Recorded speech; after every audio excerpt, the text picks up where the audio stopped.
말씀의 향기. 오늘은 경기도 김포시 믿음의 교회 신형섭 목사입니다.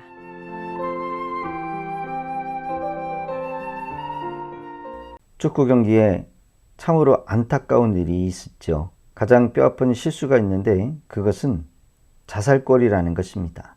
상대편에 공을 넣어야 되는데 자기 편에 공을 넣은 거죠. 우리는 교회 공동체 함께 예수를 믿는 한 가족입니다. 쉽게 말해 우리는 같은 편, 같은 한 편이라는 겁니다.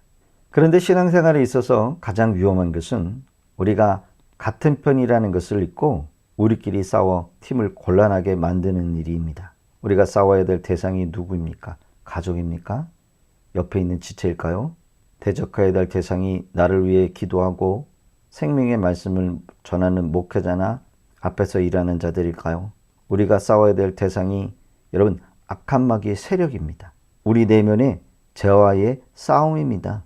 야고보서 4장 7절 그런즉 너희는 하나님께 복종할지어다. 마귀를 대적하라. 그러면 너희를 피하리라. 이렇게 할 때 마귀는 피해갑니다.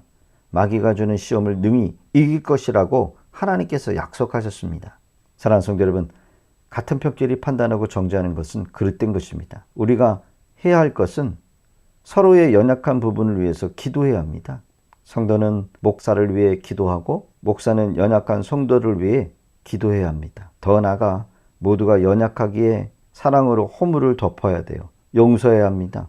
더 뜨겁게 사랑해야 합니다.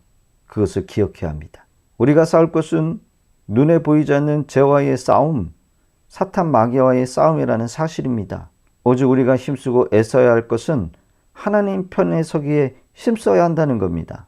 열왕기하 18장 5절은 히스기야가 이스라엘 하나님 여호와를 의지하였는데 그의 전후 유다 여러 왕 중에 그러한 자가 없었으니 곧 그가 여호와께 연합하여 그에게서 떠나지 아니하고 여호와께서 모세에게 명령하신 명령을 지켰더라. 여호와께서 그와 함께 하시매 그가 어디로 가든지 형통하였더라. 저가 아수르 왕을 배반하고 섬기지 아니하였고. 유다의 왕이 된 히스기야의 개혁에 대해서 기록하고 있는데 히스기야는 하나님의 말씀대로 우상을 부시고 성전의 예배를 회복했습니다. 그러나 아수르의 공격을 받게 되어 큰 위기를 겪게 됩니다.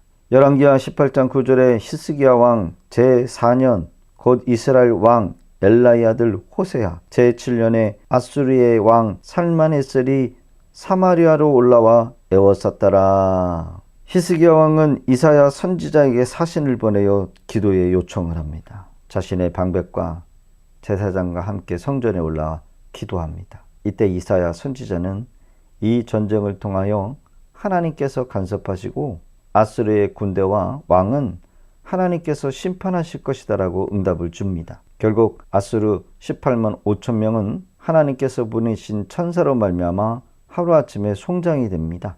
아수르 왕은 본국으로 돌아가 자식들의 반역으로 살아야 되고 맙니다. 우리가 믿음으로 살려고 하고 말씀 중심으로 살려고 할 때 마귀는 은혜를 받지 못하도록 방해 공작을 합니다. 그러나 이러한 방해 공작에도 하나님께서 함께 하시기 때문에 성도는 반드시 승리하게 됩니다. 그러기에 말씀 중심, 하나님 중심으로 살고자 힘쓰고 애써야 신앙의 승리가 있을 뿐입니다. 우리가 한번 타협하고 두 번 타협하게 되면 결국 우리 목숨과 신앙의 뿌리까지 흔들리게 되고 뽑히게 됩니다. 처음부터 마귀의 공격에 타협하지 않고 하나님을 나의 최우선순위에 두고 붙잡으면 하나님께서 이기게 하십니다. 교회가 영적으로 세워지면 가정과 성도들도 강건하게 세워져 가는 겁니다. 사랑하는 성도 여러분, 우리가 성도님들의 가정 영적으로 든든하게 세워져 경건하고 거룩한 하나님의 자녀가 되기를 축복합니다. 서로를 위해 기도하고 허물을 덮으며 뜨겁게 사랑할 때 믿음의 공동체는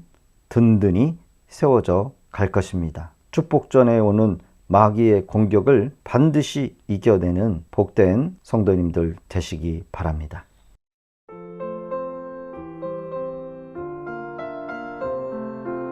말씀의 향기. 경기도 김포시 믿음의 교회 신형섭 목사였습니다.